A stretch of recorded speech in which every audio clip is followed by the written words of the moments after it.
This is a 2007 Ferdinand Ultima, and it's my favorite supercar in the entirety of Greenville.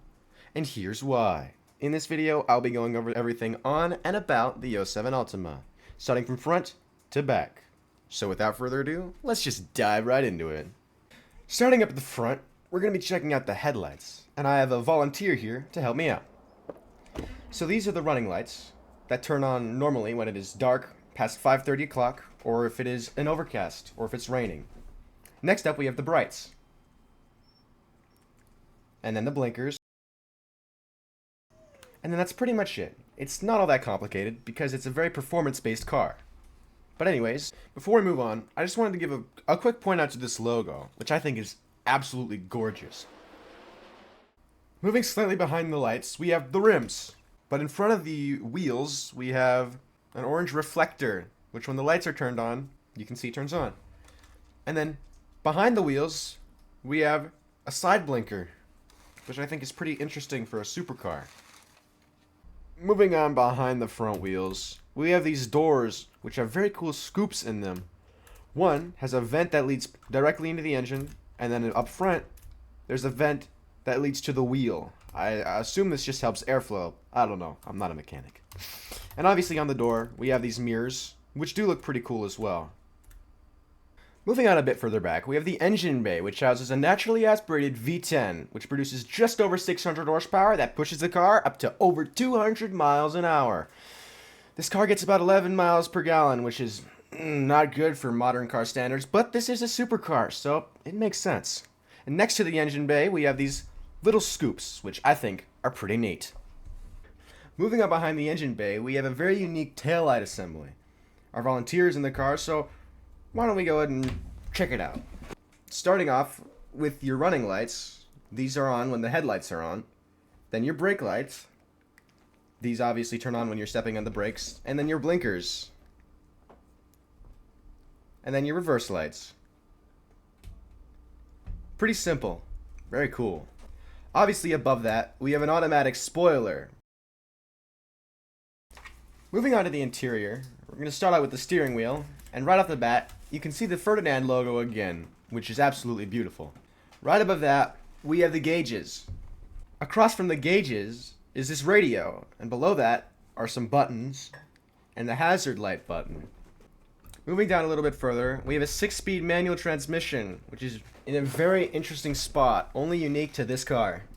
Even further below that, we have more buttons, or dials, can't really tell. Obviously, you can tell that this is a red interior, but the car does actually come in 3 interior options: black, beige, and red. Moving on to the doors, you can see that these doors have carbon fiber inserts, which I think is pretty neat.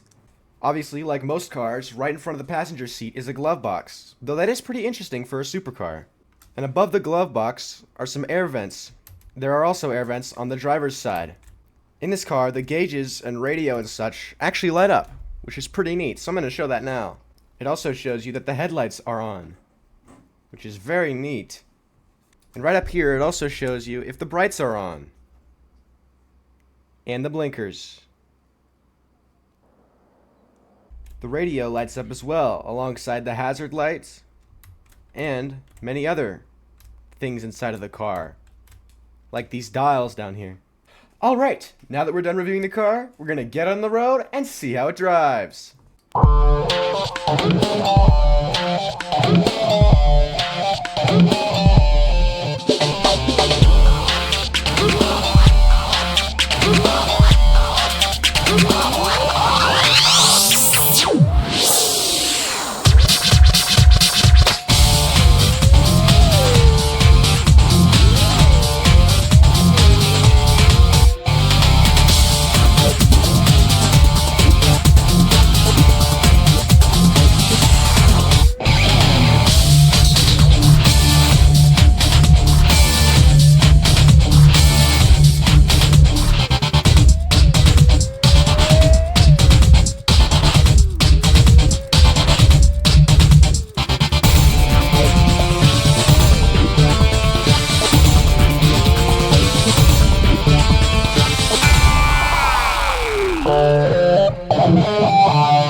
as you can see, the Ferdinand Ultima is no slow car, but it's also not the best drag strip performer, as it is more track-oriented, and by God is it a track car.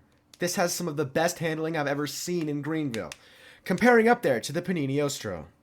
Now before we move to the outro, I do want to give a quick look at the old Ferdinand Ultima, which you saw in the drag strip testings. This right here is the old Ultima. As you can probably tell, there's not much different besides a couple modeling factors and the fact there's no interior. But the biggest difference is the performance, which I'll show you right now. What I want to show is that this is a much better drag performer than the new Carrera GT is, because when you launch this in second gear, it just goes and does not stop. It is absolutely crazy, and especially when it's driven in manual, you can win a lot of drag strip races with this, that's for sure. But anyways, guys, thank you all so much for watching. Make sure to like, comment, and subscribe, and I'll see y'all in the future.